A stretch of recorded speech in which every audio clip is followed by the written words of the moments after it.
Hello મિત્રો, સ્વાગત છે તમારું આપણી યુટ્યુબ ચેનલ ગુજરાત એક્ઝામ ગુરુમાં। તો આજે તમારા માટે એક જોરદાર ભરતી લઈને આવ્યો છું। નગરપાલિકાની આ ભરતી લેવાની છે, એટલે કે મ્યુનિસિપલ કોર્પોરેશન રેક્રુટમેન્ટ 2025 આની અંદર રહેવાની છે। તો જેની અંદર કોમ્પ્યુટર ઓપરેટર, વાયરમેન અને સેનિટરી ઇન્સ્પેક્ટર માટેની વેકન્સી છે।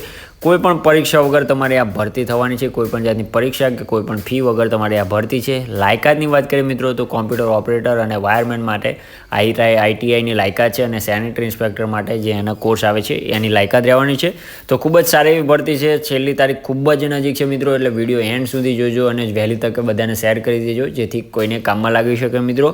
તો આ વિડીયોની અંદર આપણે સંપૂર્ણ માહિતી લઈ લેવાની છે કે કઈ કઈ પોસ્ટો પર વેકન્સીઓ છે, તેના માટે એજ્યુકેશન ક્વોલિફિકેશન શું માગેલું છે, તેના માટે તમને સેલેરી શું ચૂકવવામાં છે, કેટલી વેકન્સીઓ છે, સિલેક્શન પ્રોસેસ કઈ રીતના છે, તો સંપૂર્ણ માહિતી તમને એક જ વિડીયોની અંદર મળી જવાની છે મિત્રો।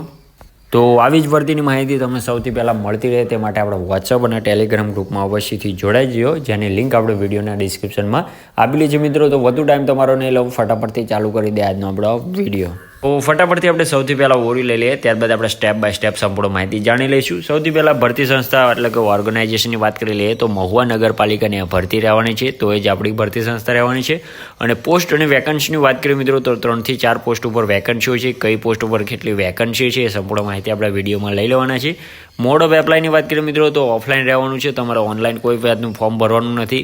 અને ઓફલાઈનમાં એવું છે કે તમારે કોઈ પણ જાતની અરજી પણ મોકલવાની નથી, માત્ર તમારા જે ડોક્યુમેન્ટ છે એ લઈને તમારે તારીખ અને સ્થળ ઉપર હાજર રહેવાનું છે। તે પણ તમને આ વિડીયોની અંદર જણાવી દેવાનું છું કે કઈ તારીખે કેટલા વાગે ને કયા સ્થળે તમારે હાજર રહેવાનું છે। જોબ લોકેશનની વાત કરીએ તો મહુવાની અંદર જ તમારી જોબ લોકેશન રહેવાની છે, નગરપાલિકાની અંદર તે।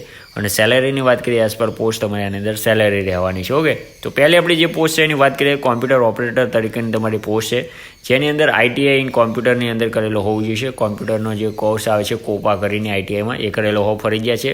બીજું છે વાયરમેન તરીકેની પોસ્ટ છે, જેની અંદર તમે ઇલેક્ટ્રિશિયનનો જે કોર્સ આવે છે આઈટીઆઈનો એ કરેલો હોવો ફરજિયાત રહેવાનો છે।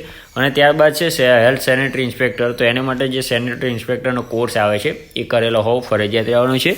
તો આ 3 પોસ્ટો પર ટોટલ વેકન્સીઓ છે મિત્રો। એ લિમિટેશનની વાત કરીએ તો મિનિમમ 18 વર્ષ અને મેક્સિમમ 35 વર્ષ માગેલા છે, એટલે કે 18 થી 35 વર્ષ। અને ગવર્મેન્ટ નિયમ મુજબ જે છૂટછાટ મળવાપાત્ર છે તમને એ પણ આની અંદર મળી રહેવાની છે। વેકન્સી ડિટેલ જોઈ લઈએ તો કોમ્પ્યુટર ઓપરેટર માટે 10 વેકન્સીઓ ખાલી છે, વાયરમેન માટે 4 વેકન્સી છે, અને સેનિટરી ઇન્સ્પેક્ટર માટે 1 વેકન્સી છે। ઓકે, તો ટોટલ 15 વેકન્સીઓ પર આ ભરતી થવાની છે મિત્રો। એપ્લિકેશન ફીની વાત કરી લઈએ, કોઈ પણ જાતની તમારે ફી ભરવાની નથી। General, OBC, EWS, SC, ST કોઈ પણ જાતની હોય તમારે કોઈ પણ જાતની ફી આના માટે ભરવાની રહેવાની નથી મિત્રો। ઇમ્પોર્ટન્ટ ડેટ્સની વાત કરી લઈએ મિત્રો, નોટિફિકેશન રિલીઝ ક્યારથી થયું છે તો 29 ઓક્ટોબર 2025ના નોટિફિકેશન રિલીઝ થઈ ગયું છે। ઓકે, અને લાસ્ટ ડેટ હતો તો વોકિનની વાત કરીએ મિત્રો તો 3 નવેમ્બર, એટલે કાલે તમારે હાજર થવાનું રહેશે। કાલે સોમવાર છે તો તમારે ત્યાં હાજર થઈ જવાનું રહેશે। શોર્ટ ટાઈમ છે એટલે જેમ બને વિડીયો શેર કરી દેજો, એટલે બધાને વિડીયો ખ્યાલ મળે અને ત્યાં પહોંચી શકે મિત્રો। ઓકે, તો તમારે કેવું કે 3 નવેમ્બર 2025 પહેલાં ત્યાં પહોંચી જવાનું રહેશે। અને એડ્રેસની વાત કરીએ તો મહુવા નગરપાલિકા, જિલ્લો ભાવનગર, એટલે તમે ગૂગલમાં સિમ્પલી સર્ચ મારશો મહુવા નગરપાલિકા તો પણ તમને લોકેશન બતાવી દે છે। તો ત્યાં તમારે સવારે 9 વાગે પહોંચી જવાનું રહેશે। એટલે આજ 2 તારીખ છે, કાલે 3 છે, એટલે વધુ તો વહેલી બને જેમ બને વહેલા પહોંચાડી દેજો, એટલે બધું ખ્યાલ આવી જાય। તમારે શું શું ડોક્યુમેન્ટ લઈ જવાના રહેશે એની વાત કરીએ તો રિઝ્યુમ અથવા તો સીવી એની એ લઈ જવાનું રહેશે, પાસપોર્ટ સાઇઝના ફોટોઝ, માર્કશીટ અસલ અને ઝેરોક્સ બંને, સ્કૂલ લિવિંગ સર્ટિફિકેટ એટલે કે એલસીની ઝેરોક્સ અને ઓરિજિનલ તો બધા લઈ જવાના, પરંતુ ઝેરોક્સની પણ બનાવીને બંધ જજો, એટલે તમારે અહીંયા આપવા ચાલે ને છેલ્લા ટાઈમે તમારે દોડધામ ના થાય। આધાર કાર્ડ અથવા બર્થ સર્ટિફિકેટ આઈડેન્ટિફિકેશન માટે, કાસ્ટ સર્ટિફિકેટ એટલે કે જાતિનો દાખલો જો તમારે લાગુ પડતો હોય તો। ઓકે, તો આ જે ભરતી છે એપ્રેન્ટિસ પ્રોગ્રામ ગુજરાતની અંદર હેઠળ છે, એટલે કે આ એપ્રેન્ટિસની આ ભરતી રહેવાની છે। તો આવી જ ભરતીની માહિતી તમને સૌથી પહેલાં મળતી રહે તે માટે આપણે વોટ્સઅપ અને ટેલિગ્રામ ગ્રુપમાં અવશ્યથી જોડાઈ જજો, જેની લિંક આપણે વિડીયોના ડિસ્ક્રિપ્શનમાં આપેલી છે મિત્રો। તો મળીએ નવા વિડીયોમાં નવી ભરતી સાથે, ત્યાં સુધી જય હિન્દ, જય માતાજી।